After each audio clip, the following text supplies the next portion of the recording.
Namaskar. Today let's talk about teaching yoga and balancing compassion. There are some extremes. We've got on one side, we've got too little compassion, and on the other side we've got too much compassion. And down the middle we've got balanced compassion, which is moderate. We're going to run across the extremes first, one being too little compassion.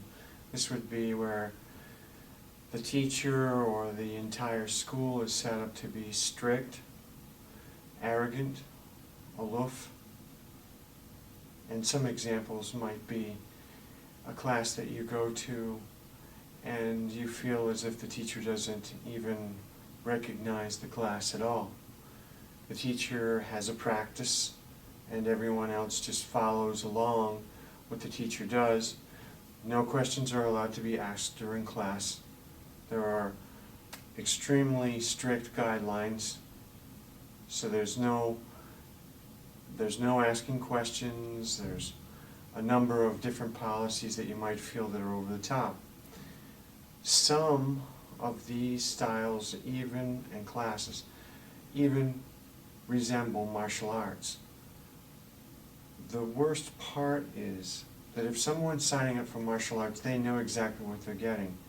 But if someone's signing up for yoga and they think that they're going to get a therapeutic class, they don't think that there's going to be any risks being taken with their health. For example, jumping on students. Maybe the students don't know ahead of time that the temperature of the room is going to be turned up to 105. These are things that should be, when you draw up your guidelines, that should be labeled. So you have any number of possibilities. Also, on the other end of the spectrum, we have too much compassion. Too much compassion towards some students can be misunderstood and could possibly lead to a potential ethics violation. We've also got favoritism. A student comes in, you praise the student, but the rest of the class feels slighted. You always have to be careful and make sure that if you're going to spread some praise around, make sure it's spread evenly. Even those students who have difficulty learning, you want to praise them when they get it right. Also, patronizing. There are some students that need just a little bit of a gentle push so that they advance in their training. Sometimes there are some students who will baby themselves. If you jump in and you patronize them, what will happen is they'll never progress. Sometimes that's okay.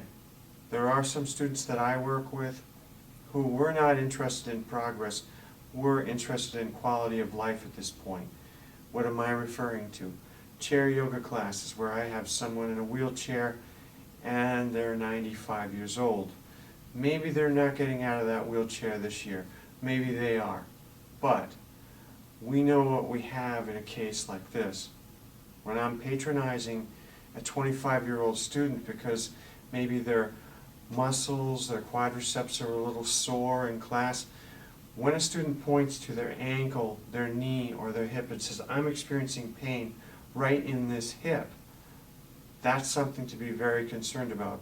I am not concerned if someone does a standing series and it's a moderate standing series and they complain that their legs, were sore the following day. Well, I'm sorry, but how long was this person sitting on a couch before they came to class?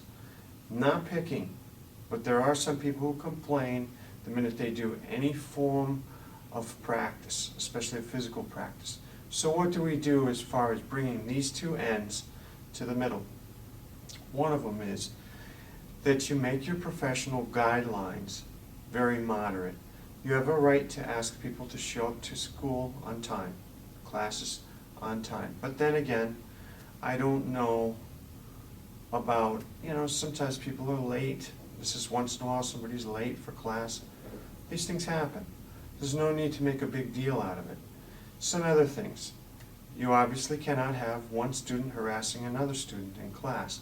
So some of these rules are common sense, but we should think always in terms of moderation, You have your rights, the students have their rights. Something to think about, and also when students work with each other, they should be handled equally. With that in mind, I would like to wish you all a very nice week. Om Shanti.